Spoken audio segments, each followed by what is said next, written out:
The Galactic Council had made their decision.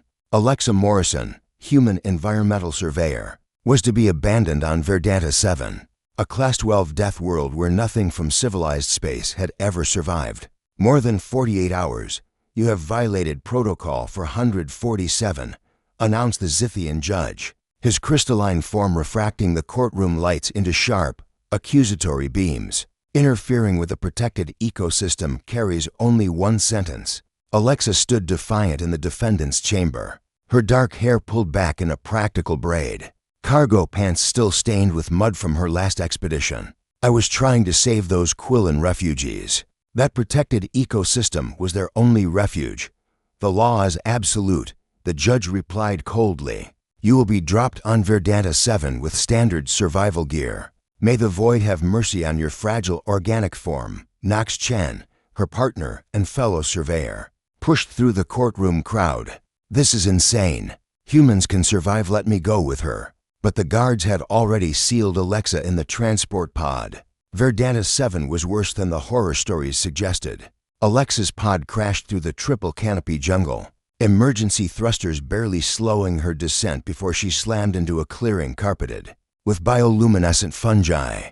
The moment she emerged, the air hit her like a wet blanket, thick, humid, and vibrating with the screams of creatures that had evolved for one purpose: killing. A serpentine predator with 6 sets of jaws lunged from the undergrowth. Alexa rolled, grabbed a fallen branch thick as her thigh, and swung hard. The creature's skull cracked with a satisfying crunch. Welcome to paradise, she muttered, wiping green blood from her face. For the first 3 days, she followed standard survival protocol: find water, build shelter, avoid the megafauna. But on day 4, hunger drove her to take risks. She caught something that looked like a cross between a crab and a porcupine, roasted it over carefully controlled flames, and took a cautious bite. It tasted like lemongrass and black pepper.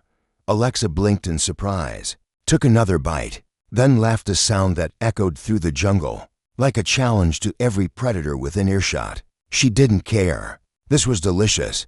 That night, she activated her emergency beacon not to call for rescue, but to transmit on the wideband frequency she knew Knox monitored obsessively.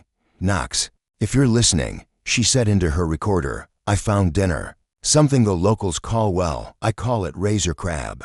8 out of 10. Crunchy exterior, tender meat inside. Could use some hot sauce, but honestly, better than that Centauri place you dragged me to last month.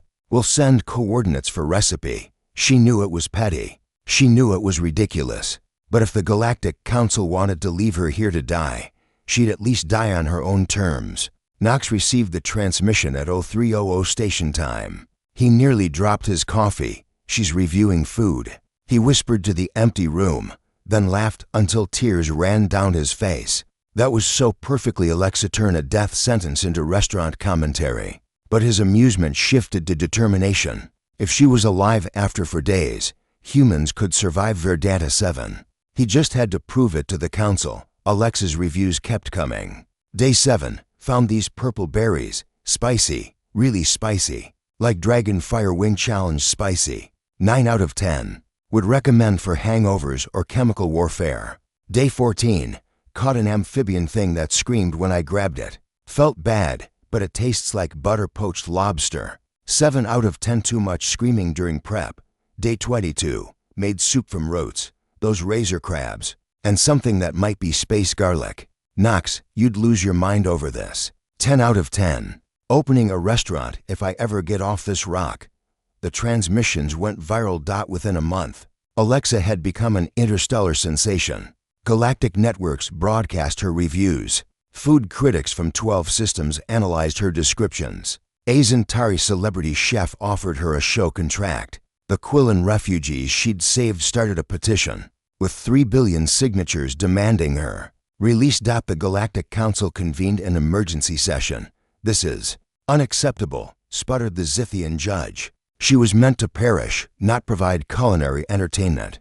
Knox stood before them, no longer as a grieving partner, but as an advocate with leverage. You wanted to prove humans couldn't survive death worlds. She's not just surviving, she's thriving. Review your own protocols. If a death sentence becomes a vacation with good food, maybe your laws need updating. The council had no choice. Public opinion had turned entirely. The image of humanity once seen as fragile newcomers to galactic civilization had shifted to something far more intimidating. Survivors who turned nightmares into dinner parties. When the rescue ship arrived on day 47, Alexa was grilling something over a sophisticated fire pit she'd built from pod wreckage. She wore clothing she'd woven from jungle fibers, and her shelter had evolved into a legitimate structure with a rain-catch system and food storage. Knox sprinted down the landing ramp. "Alexa." She looked up, smiled, and held out a skewer. "Knox, perfect timing. Try this. It's from a predator that tried to eat me last week. Revenge never tasted so good." He took a bite, and his eyes widened. "Holy hell. This is incredible, right?" She grinned, dirt-streaked but unbroken. "I've been documenting everything. Verdanta 7 isn't a death world, it's the galaxy's most underrated food destination." Knox pulled her into a crushing hug. "You're insane." "Brilliant, but insane. They marooned me on a jungle death world," Alexa said, pulling back to meet his eyes. "I sent back restaurant reviews. What did they expect?" As their ship lifted off, leaving Verdanta 7 behind, Alexa uploaded her final review. Overall experience, 8 out of 10. Great food, terrible hospitality. Would not recommend for first dates, but perfect for proving humanity doesn't quit. Also, counsel your loss. I'm starting a food truck. The galaxy would never underestimate humans again.